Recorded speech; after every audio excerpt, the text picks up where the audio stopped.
अच्छा बेटा, सेशन 5 हमारा है looping construct. Looping construct, loop का मतलब क्या होता है? ये क्यों बोलते चलते रहना? एक चीज को रिपीट होना। क्यों? लूप का मतलब क्या होता है?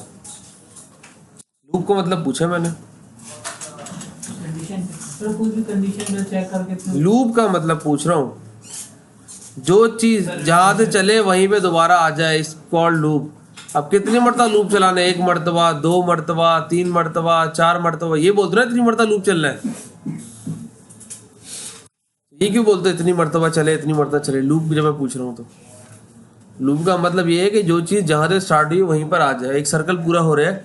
अब प्रोग्रामिंग के अंदर जब हम लूप की बात करते हैं तो हमारे पास जो है लूप जो है 4 किस्म के होते हैं। एक है वाइल लूप, एक है डू वाइल लूप, एक है फॉर लूप और एक है फॉर ईच लूप। ठीक है, चारों लूप का काम यही होता है कि अगर कंडीशन ट्रू होती है तो जब तक कंडीशन ट्रू रहेगी उस लूप के अंदर जो भी हमने काम करा हुआ है वो बार बार चलता रहेगा जब तक कि वो कंडीशन क्या नहीं हो जाती, फॉल्स नहीं हो जाती। तो सबसे पहले जो है हम बारी बारी चारों लूप्स को करते हैं। सबसे पहले मैं वाइल लूप के ऊपर बात करता हूँ। मैं न्यू प्रोजेक्ट स्टार्ट करता हूँ, एक जावा एप्लीकेशन नेक्स्ट और ब्राउज, ये फोल्डर है। ठीक है, और यहाँ पर मैं बनाता हूँ फोल्डर एक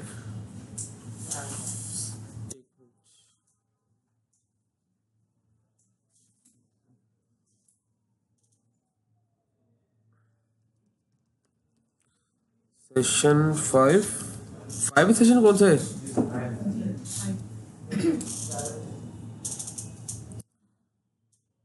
और यहाँ पर मैं प्रोजेक्ट का नाम लिख देता हूँ।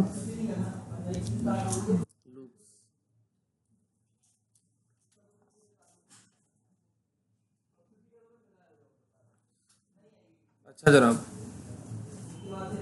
तो सबसे पहले तो मैं आपको उसका सेंटेक्स दिखा दूं कि वाइल लूप का सेंटेक्स क्या होता है। कि वाइल लिखते हैं, उसके आगे कोई एक्सप्रेशन आती है। अगर तो ये एक्सप्रेशन ट्रू है तो ये ब्लॉक ऑफ कोड आपका चलता रहेगा। कब तक चलता रहेगा? जब तक ये एक्सप्रेशन फॉल्स नहीं हो जाती।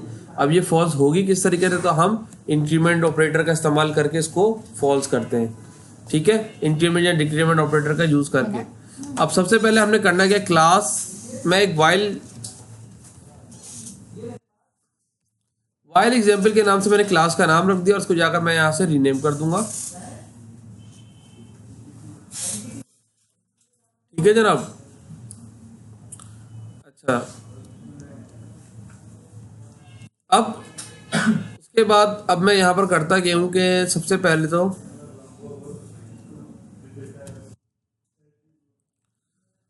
मैं एक इंटीजर बनाता हूँ, integer num is equal to 1।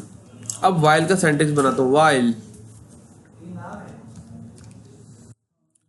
और वाइल के अंदर लिख देता हूं मैं जब तक कि num is less than equal to 10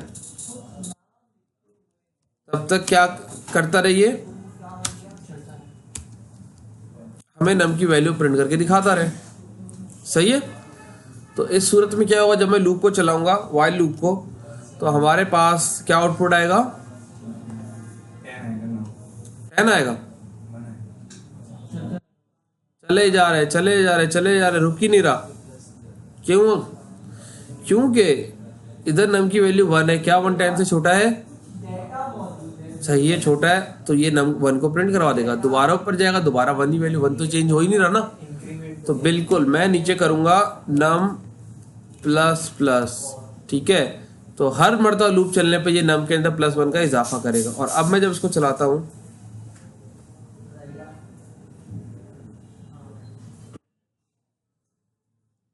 एक मिनट,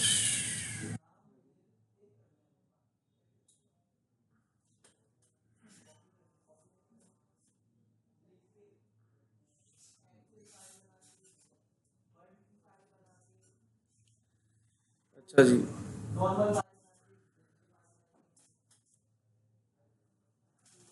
तो अब हमारे पास आउटपुट क्या है? 1 से लेकर 10 तक क्या आ गई है? काउंटिंग लिखी हुई आ गई है। सही है। तो ये हमने क्या करा, एक वाइल लूप के अंदर एक एग्जांपल बनाई है। लूप का काम क्या है कि अगर यही काम मुझे वैसे करना होता तो मुझे 10 मरतबा system dot out dot println लिखना पड़ता। लेकिन यहाँ पर क्या हो रहा है कि हमारे पास वही चीज़ एक लाइन के अंदर और हमने मल्टीपल मरतबा वो चीज़ प्रिंट करवा दी। और अगर मैं इसको कर दूँ 100 तो फिर हमारे पास क्या हो जाएगा। मकसद ये है कि जो इतनी लाइन्स का कोड है ये लूप की वजह से इतनी जल्दी आ रहा है, वरना तो हमें हर लाइन को बारी बारी प्रिंट कराना पड़ता। यही काम अगर मैं डू वाइल लूप की मदद से करना चाहता हूँ तो डू वाइल लूप में होता क्या है कि ये जो काम हम वाइल ये जो ब्लॉक ऑफ कोड है ये इसको मैं कट करके वाइल से पहले लिख लूंगा और इससे पहले डू लिख दूंगा और इधर मैं टर्मिनेटर लगा दूंगा। तो ये हमारे पास डू वाइल लूप बन गया। डू वाइल लूप और वाइल लूप में फर्क क्या है कि यहाँ पर पहले स्टेटमेंट जो होता है वो काम हो जाता है, उसके बाद कंडीशन चेक होती है। जबकि वाइल में क्या था, पहले कंडीशन चेक हो रही थी और उसके बाद काम हो रहा था। अब इसके अंदर भी मैं राइट क्लिक करके सॉरी इसको चलाता हूँ मैं यहाँ पर, तो हमारे पास वही आउटपुट आ रहा है, वही आ रहा है। मैं इसको लेस देन 10 कर दूं, आ रहा है। तो फर्क क्या है इसमें, फर्क इसमें ये है, मैं दोबारा से जाता हूं यहां पर और मैंने इसको क्या बना दिया, वाइल लूप बना दिया। मैं अगर यहां कंडीशन कर दूं, अब मुझे पता है कितनी मरतबा नाम प्रिंट होगा। हाँ, एक बार भी नहीं होगा। हम चलाते हैं इसको, देखते हैं कि एक बार भी नहीं हो रहा। बिल्कुल सही जवाब, एक बार भी नहीं हो रहा। अब मैं इसको बनाता हूं डू वाइल लूप के अंदर चलाता हूं।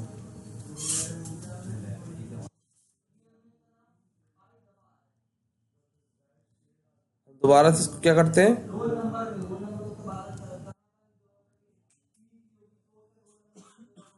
लगाते हैं और अब यहां से हम यहां से भी 0 गायब कर देते और अब आउटपुट देखते हैं इसका, तो 1 लिखा हुआ आ गया। तो मतलब बताने का क्या है कि डू वाइल लूप और वाइल लूप में फर्क ये है कि डू के अंदर एटलीस्ट एक मरतबा हमारे पास स्टेटमेंट चलती है, भले कंडीशन फॉल्स ही क्यों ना हो। वजह क्या है, क्योंकि पहले यहाँ पर हमारा प्रोग्राम चलता है top to bottom, left to right, ठीक है। तो जब लेफ्ट टू राइट चले तो पहले इसने यहाँ पर प्रिंट करवा दिया। जब उसने प्रिंट करवा दिया तो बाद में यहाँ पर आकर देख रहे हैं कि कंडीशन तो भाई फॉल्स हो गई, क्योंकि नम के अंदर 1 जो है वो 0 से बड़ा है। क्लियर। तीसरा लूप हमारे पास होता है फॉर लूप। अब यही काम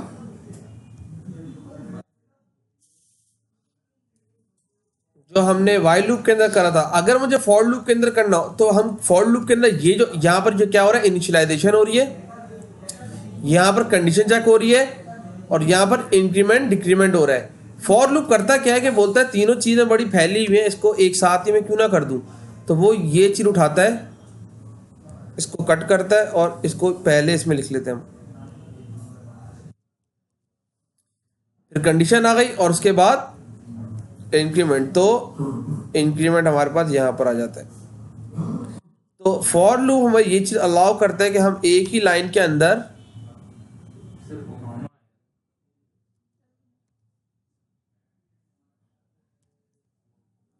क्या अलाउ करता है कि एक ही लाइन के अंदर इनिशियलाइजेशन भी कर लें, कंडीशन भी चेक कर लें और इंक्रीमेंट भी कर लें।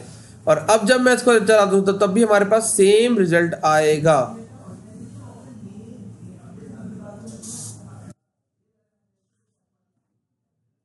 क्लियर है, आ रही बात समझ में। अब हमारे पास चौथा लूप है for each loop. For each loop हम यूज करते हैं एरे वेरिएबल के लिए। मैं एक इंटीजर बनाता हूं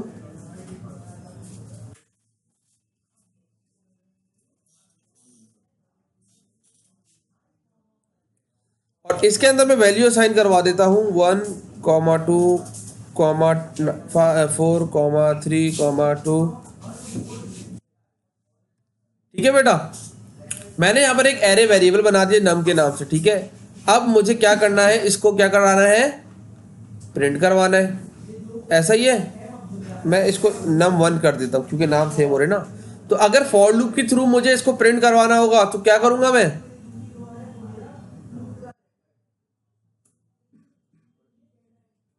करता हूं कि num की वैल्यू जब तक लेस देन किससे है, num1 डॉट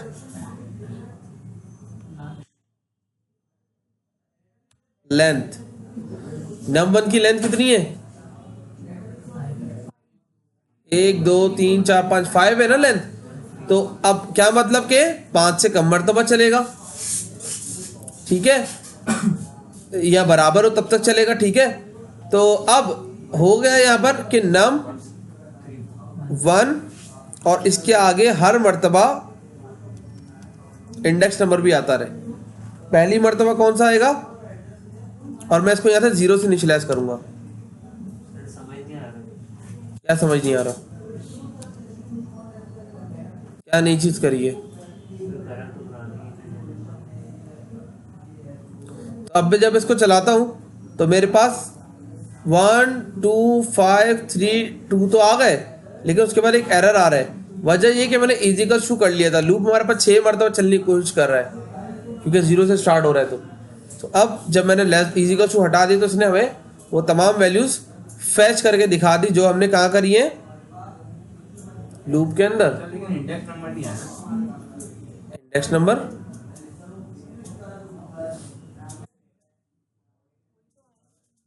क्या मतलब, क्या कहना चाह रहे हो? तो इसके साथ इंडेक्स नंबर नहीं आ रहा। अच्छा, तो आना चाहिए। सर आपने लिखा है ना नंबर क्रेडिट सिस्टम। तुम लोग ना बहुत ना, तुम लोग की किसी दिन बहुत सख्त वाली पिटाई हो जाएगी। तो तुम लोग की हालत है ना, शर्म आनी चाहिए तुम लोगों को। इसका मतलब ये है कि 0 इंडेक्स पे कौन सी वैल्यू num1 की?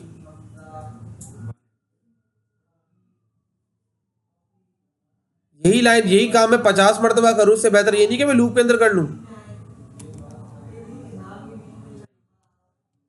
इतना तुम लोग का दिमाग कहां चल रहा है? यही चीज मैंने लूप की मदद से कर ली। लूप क्या कर रहा है, नम की वैल्यू क्या है इस वक्त, तो यहां पर कौन सी वैल्यू आएगी पहली मरतबा जब लूप चलेगा? तो उसके बाद जब +1 होगा तो फिर क्या होगा, आ गया, पीछे से पढ़ेगा कुछ तो फिर आएगा। अगली मरतबा मैं समझाऊंगा नहीं इस तरह। ये कोई पहली मरतबा नहीं पढ़े तुम लोग, तो तीसरी चौथी पांचवी मरतबा पढ़ रहे हो कि शायद। जावा स्क्रिप्ट, फिर सी, फिर दोबारा से जावा में पढ़ा, फिर अब दोबारा जावा में पढ़ रहे हो। और ही अभी तक नहीं पढ़ा था और जाहिर बात है पढ़ाने का दिल भी नहीं चाह रहा तुम लोगों को। तो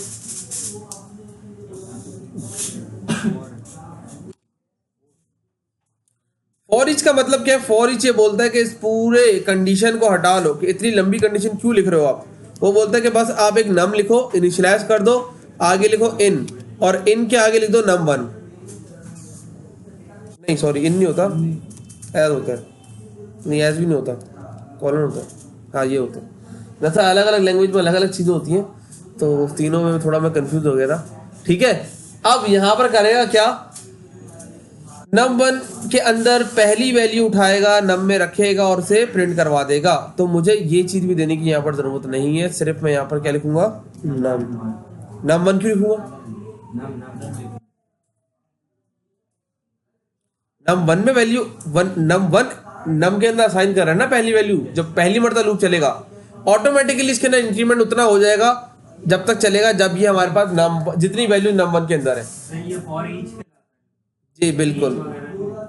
क्या ईच वगैरह नहीं लिखते इसमें? तुम क्या ये बोल रहे हो कि फॉर के साथ ईच भी लिखे हैं? ऐसे ईच, फॉर ईच जो जब आप सी शार्प पढ़ोगे ना, सी शार्प के अंदर पूरा लिखते हैं। सही है। जावा में हम सिर्फ फॉर लिखते हैं और इस तरह काम करते हैं, तो ये फॉर ईच कहलाते हैं। उनमें भी फॉर, सी में तो फॉर ईच लूप नहीं है, और जावा स्क्रिप्ट में भी फॉर ही लिखते हैं गालबन। हर लैंग्वेज में फॉर ईच लूप नहीं होता।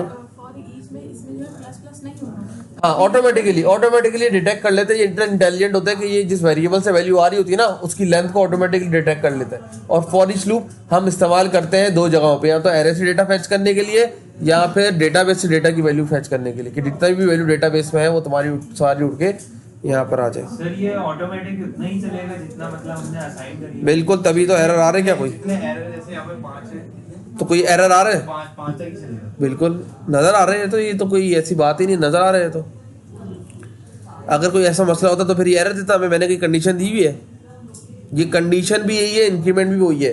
कंडीशन कहाँ से चेक करेगा ये, कि भाई इसके अंदर कोई वैल्यू है, अब देख लो, अगर मैं इसके अंदर बनाता हूँ 0, और अब क्या प्रिंट कराएगा ये? कुछ भी प्रिंट नहीं कराया, यानी कि फॉर चला ही नहीं। जब उसके अंदर कुछ आया नहीं तो चला ही नहीं। आ रही बात समझ में?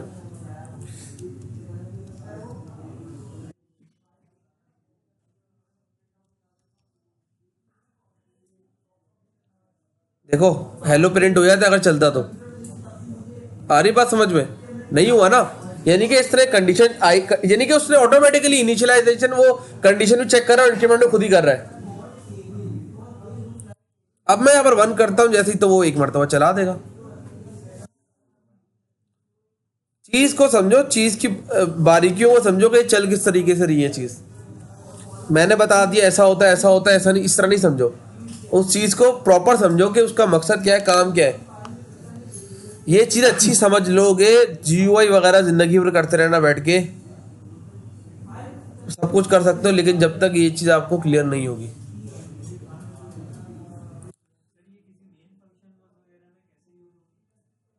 बेटा जब डेटाबेस कनेक्टिविटी वगैरह करेंगे ना हम, तो उसके अंदर ये हम इस्तेमाल करेंगे इन चीज़ों का। तो बेटा ये भी हमारे पास हो गया। अब हमारे पास कंडीशन क्या होती है? Nested loop. नेस्टेड लूप का मतलब क्या है? फॉर के अंदर एक और बना लो फॉर, वाइल के अंदर एक और वाइल बना लो, डू वाइल के अंदर एक और डू वाइल बना लो। मकसद ये कि नेस्टेड कंडीशन का मतलब ये कि मेरा ये फॉर की कंडीशन है।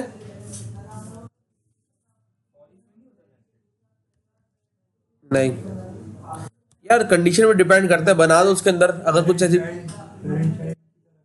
बिल्कुल पेरेंट चाइल्ड नहीं, पेरेंट चाइल्ड नहीं, वो एक अलग चीज़ है। अगर किसी चीज़ के अंदर कोई चीज़ है तो उसका मतलब ये नहीं कि पेरेंट चाइल्ड रिलेशनशिप हो गई, ऐसा नहीं है।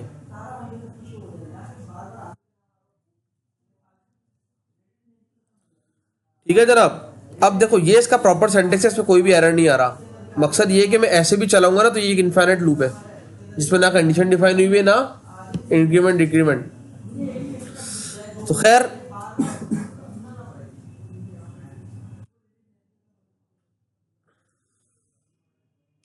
इंटीजर r इक्वल्स टू 0 जब तक कि r की वैल्यू इज लेस देन 10 है, r में इंक्रीमेंट होता रहे।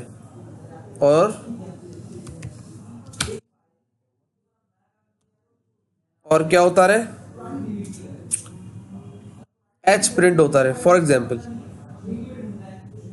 ठीक है, अभी इसको मैं कमेंट करता हूँ फिलहाल और अब चलाता हूँ। तो मेरे पास क्या हो गया? 10 एच प्रिंट हो गए।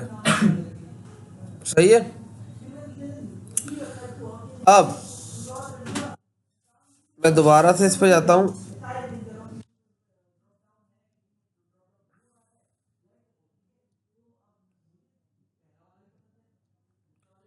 और अब मैं इसको करता हूँ c इक्वल्स टू 0 जब तक कि c की वैल्यू लेस देन r है।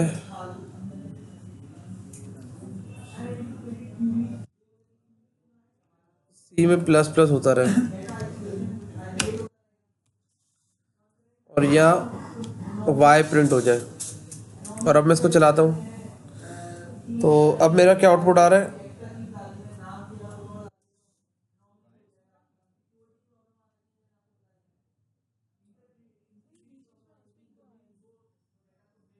क्या मैं दरअसल आपके पास 5 के बाद आ रहा है। सर 11 देखो बेटा, सबसे पहले क्या है हमारे पास? h। सही है। उसके बाद पहली कंडीशन में ये दूसरा लूप नहीं चला। चला है क्या? नहीं चला। क्यों नहीं चला? R से छोटा हो। हाँ छोटा तो है नहीं, बराबर ही है। तो ये लूप चला ही नहीं, फिर दोबारा पहले वाला लूप चला। सही है। तो आपके पास दोबारा से एच प्रिंट हो गया। फिर आपके पास वाई का एक मरतबा लूप चला, फिर एक मरतबा एच चला, फिर 2 मरतबा वाई चला, फिर एक मरतबा एच, फिर 3 मरतबा वाई, फिर एक मरतबा एच, फिर 4 मरतबा वाई, फिर एक मरतबा एच, फिर 5 मरतबा वाई।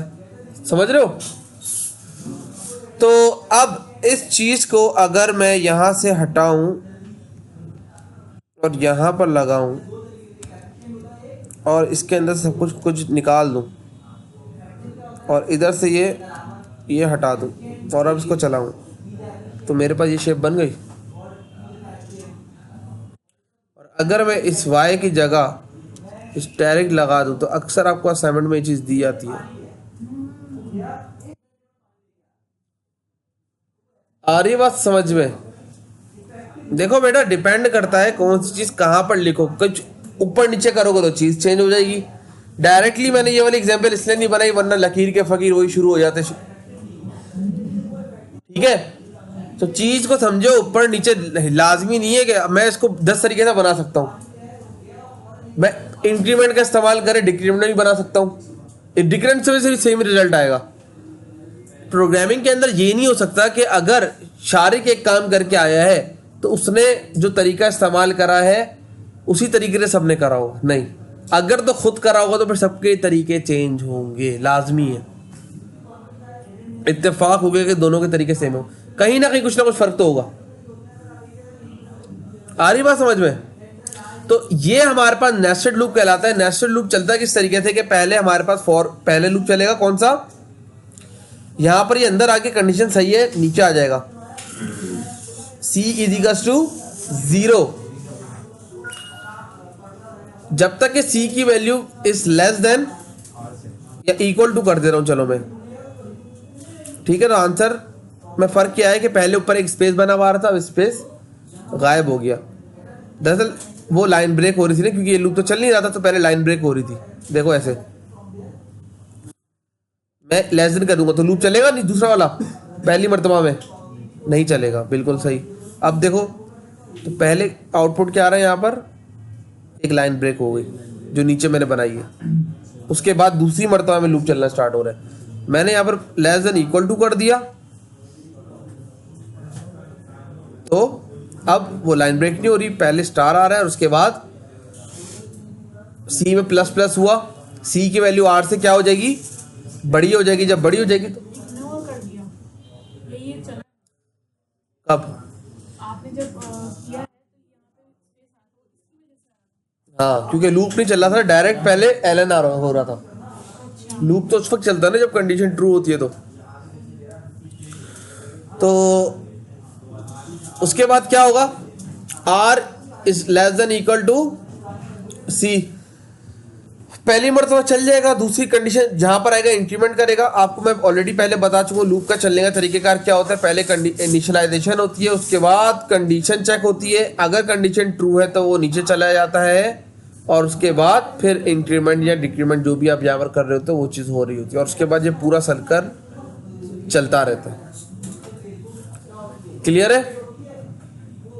अच्छा जनाब, तो ये तो सिंपल हमारे पास हर मर्तबा एक आर के अंदर इंक्रीमेंट होता जाएगा तो सी के स्टार्ट ज़्यादा प्रिंट होते जाएंगे। सही है? और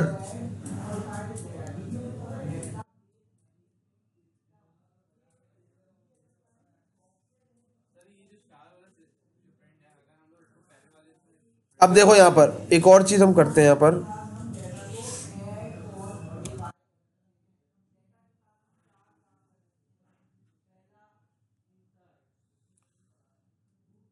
सी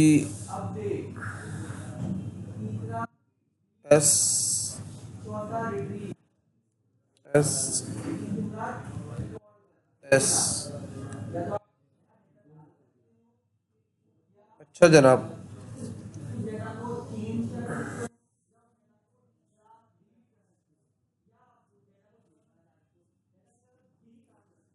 फाइव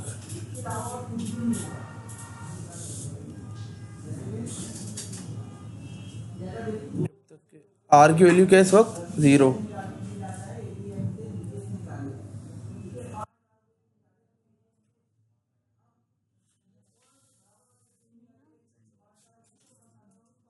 अच्छा जनाब।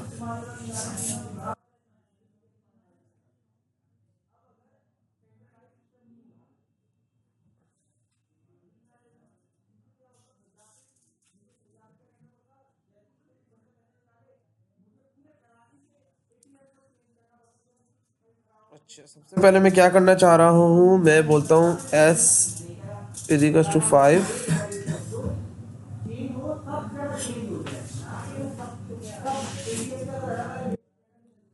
ये भी फिलहाल 5 से चलाता हूँ मैं, और अगर s की value less than equal to r है, एक एस्पिरेंट है,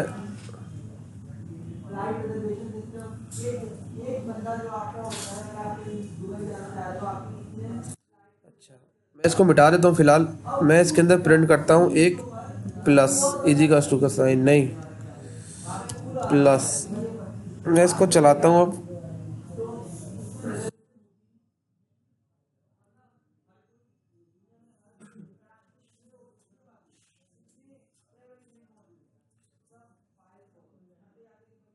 अच्छा, बिल्कुल सही है।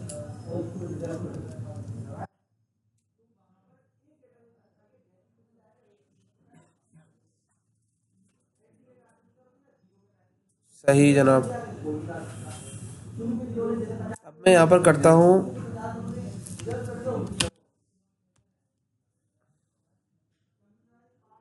और अब चलाता हूँ,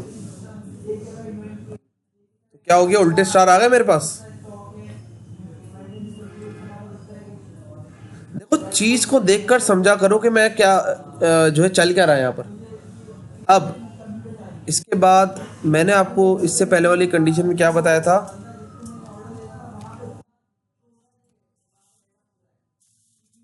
integer c is equals to 0 जब तक कि c की वैल्यू लेस देन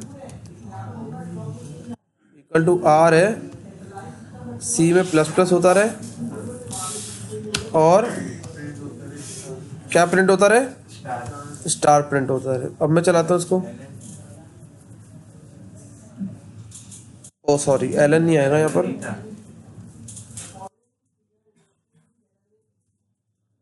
देख रहे हो, एक डब्बा बना हुआ आ गया, आधे में स्टार आ रहा है और आधे में अगर मैं यहां से इस प्लस को गायब करके स्पेस दे दूं तो मेरे पास शेप बन गई ऐसी, और अगर मैं इस स्टार से पहले एक स्पेस दे दूं तो क्या मेरे पास ये पैरामिड बन गया।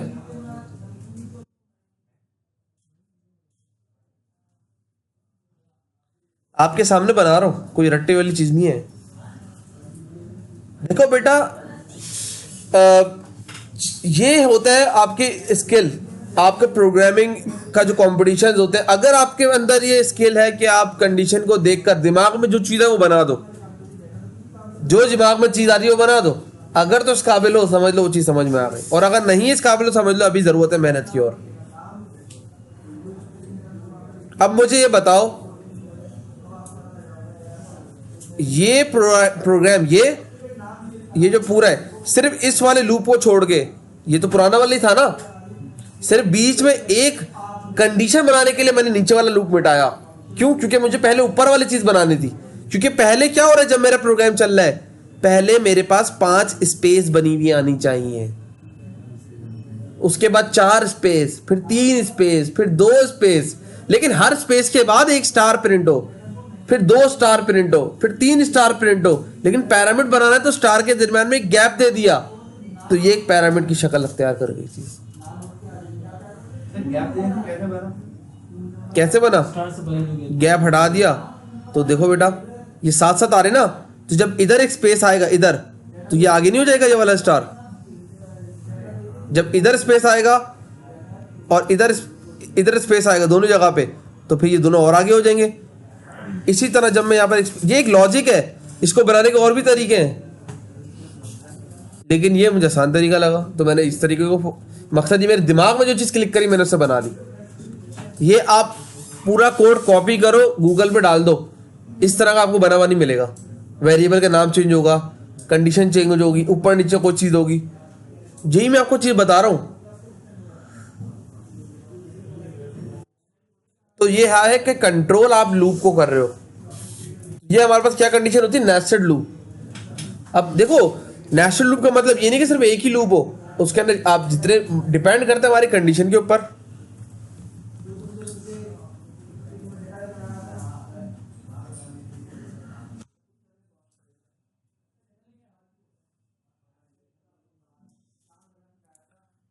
देखो ये तो अलग उल्टा ट्रायंगल बना हुआ है ना, और ये पिरामिड बन गया। अब आप लोग का असाइनमेंट ये है अभी कि जिस तरह ये उल्टा ट्रायंगल यहाँ बना हुआ है, ट्रायंगल के इस साइड पे भी उल्टा ट्रायंगल यूं करके बना हुआ। आ रही बात समझ में? जिस तरह ये उल्टा ट्रायंगल बना हुआ है ना, पीछे पिरामिड है और पिरामिड के बाद इस तरह का उल्टा ट्रायंगल यहाँ बन के पूरे बॉक्स को कंप्लीट कर रहा हूँ। ठीक है, बिल्कुल स्क्वायर, लेकिन टी से, जिस तरह इस तरह टी आ रहे हैं ना यहाँ पर, इस तरह भी टी से स्क्वायर कंप्लीट हो।